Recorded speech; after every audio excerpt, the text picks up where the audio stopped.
오늘 저에게 주신 하나님 말씀은 창세기 13장 1절부터 4절까지 말씀입니다. 구약성경 15페이지에 있습니다. 창세기 13장 1절부터 4절까지 말씀입니다. 살아계신 하나님 말씀을 봉독하겠습니다. 아브라함이 애굽에서 그와 그의 아내와 모든 소유와 롯과 함께 네겝으로 올라가니 아브라함에게 가축과 은과 금이 풍부하였더라.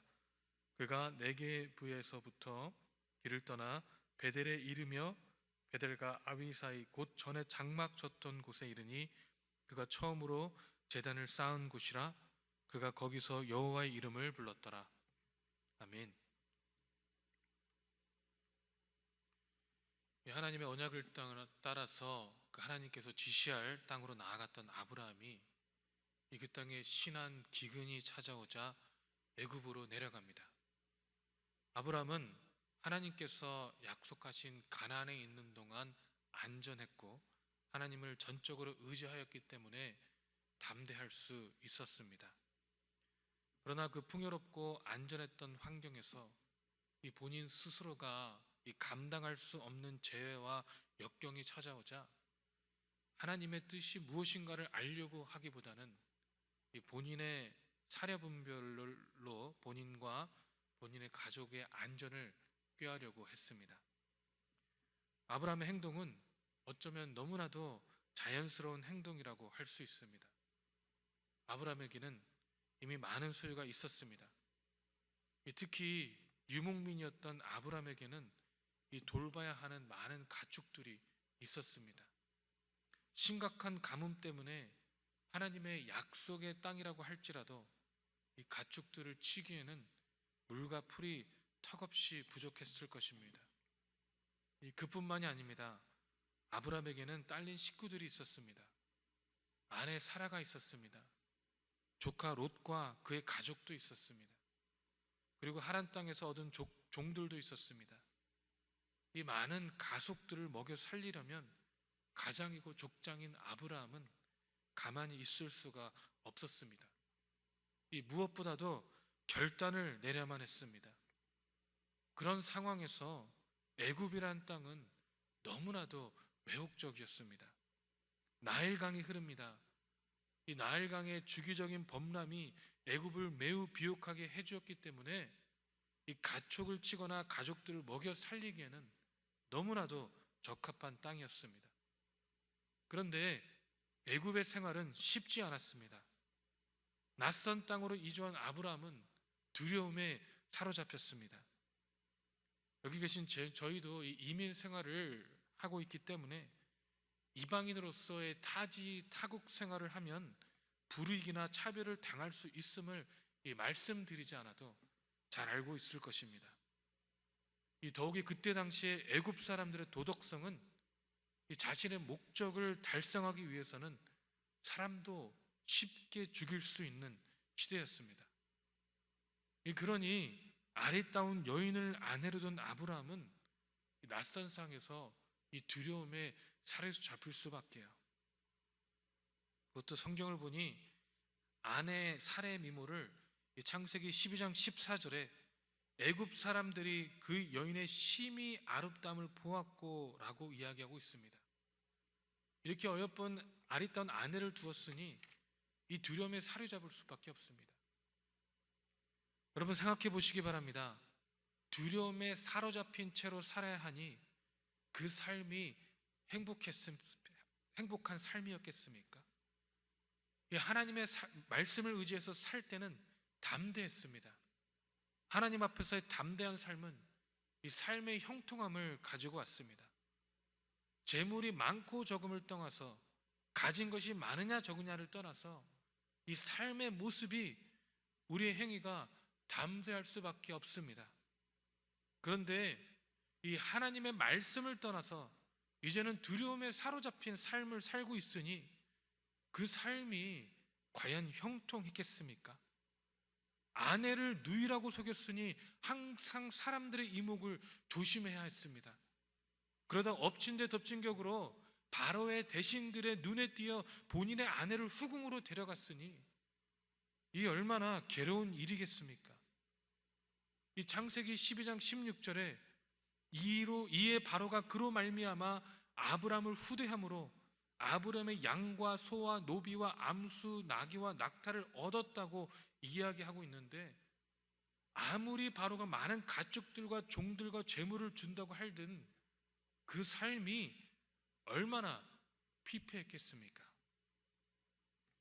여러분, 혹자는 방금 읽은 16절에 나온 내용과 또 20절에 바로가 사람들에게 그의 일을 명하매 그들이 그와 함께 그의 아내와 그의 모든 소유를 보내주었다라고 한 구절, 그리고 또 13장 2절에 아브라함에게 가축과 은과 금이 풍부하였더라고 말씀하신 것과 또 12장 17절에 여호와께서 아브라함 아내 사레의 일로 바로와 그 집에 큰 재앙을 내리신지라 라고 말씀하신 것으로 인하여 마치 아브라함이 애굽으로 내려간 것이 이 물질적 풍요를 주시기 위한 하나님의 특별한 섭리이고, 아브라함이 이 구약시대의 축복의 증표인 물질의 축복을 받았고 하나님께서 사례를 보호하였으므로 아브라함이 여전히 하나님께 신실하였다고 이야기하지만 그것은 잘못된 해석입니다.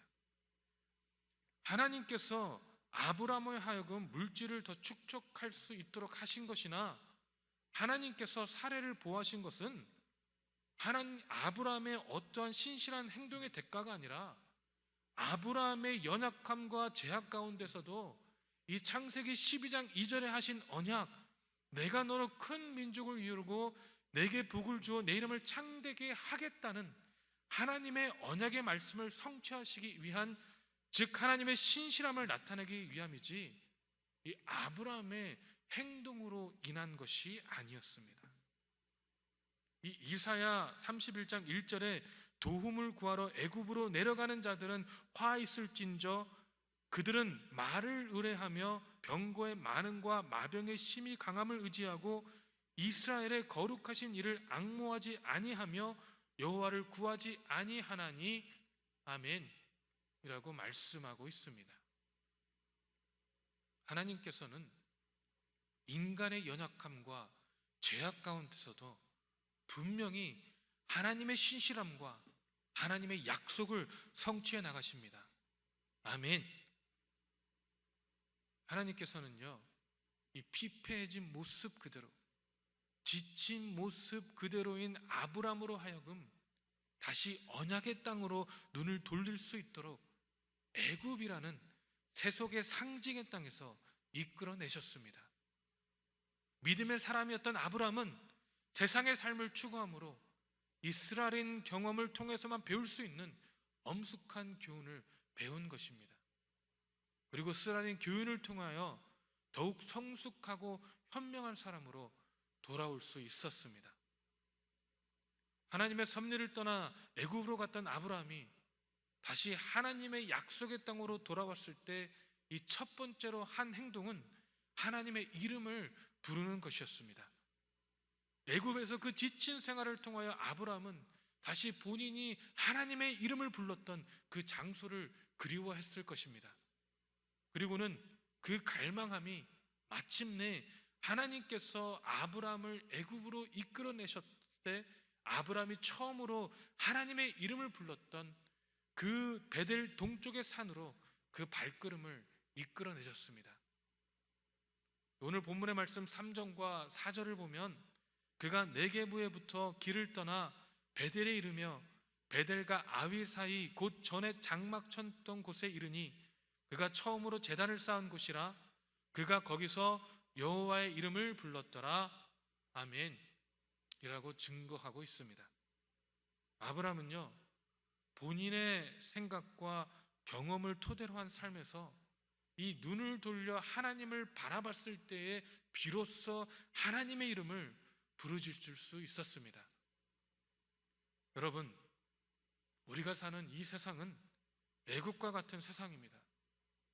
우리가 신앙생활을 열심히 하지만 그 가운데서 세상을 바라볼 때 세상의 길이 먹음직도 하고 보함직도 하고 지혜롭게 할 만큼 탐스럽기도 한 것입니다. 그러니 우리는 세상의 유혹에 빠질 수 있습니다.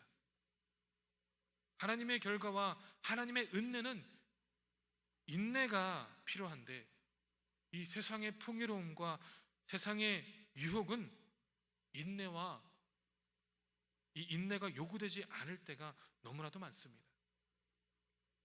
그러나 세상은 아브라함이 행했던 것처럼 우리의 신앙을 손상시키고 희망의 믿음을, 발걸음을 지체하게 만듭니다.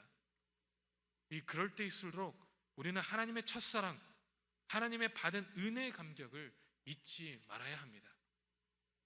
아브라함이 애굽의 삶으로 인하여 영혼이 피폐해졌을 때 다시 하나님의 이름을 부르짖기 위해서 첫 예배의 장소를 찾았던 것처럼 우리 역시 이 세상의 삶으로 인하여 나의 영혼이 피폐해져 있다면 우리는 다시 하나님께 우리에게 주셨던 그 첫 은혜, 그 감격의 순간을 기억하며 하나님의 이름을 불러야 할 것입니다.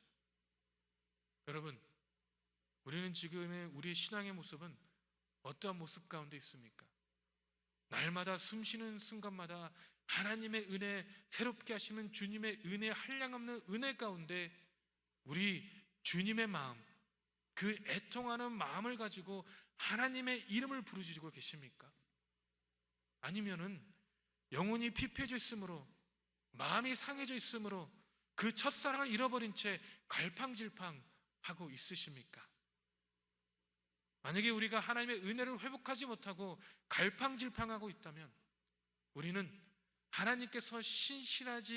우리가 하나님께 신실하지 못할지라도 결코 우리를 실망시키지 않으시고 끝까지 언약을 신실하게 이행하시는 분이심을 알고 그 첫사랑, 그 첫 은혜의 감격의 자리를 지키시는 저와 여러분 되길 주님의 이름으로 축원합니다.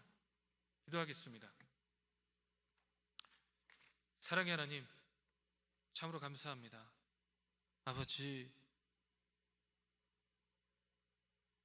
우리가 참으로 주님 앞에 나아가지 못할지라도, 우리가 죄악 가운데 있고 그러한 모습 가운데 있을지라도 우리를 여전히 사랑하시고 우리로 하여금 죄악된 자리에서 이끌어내어 주시기를 원하시는 주님, 우리의 삶을 날마다 주장하여 주시옵시고 우리의 무지함, 우리의 강팍함을 주님 앞에 내려놓을 수 있도록 아버지 역사하시고 인도하여 주시옵소서.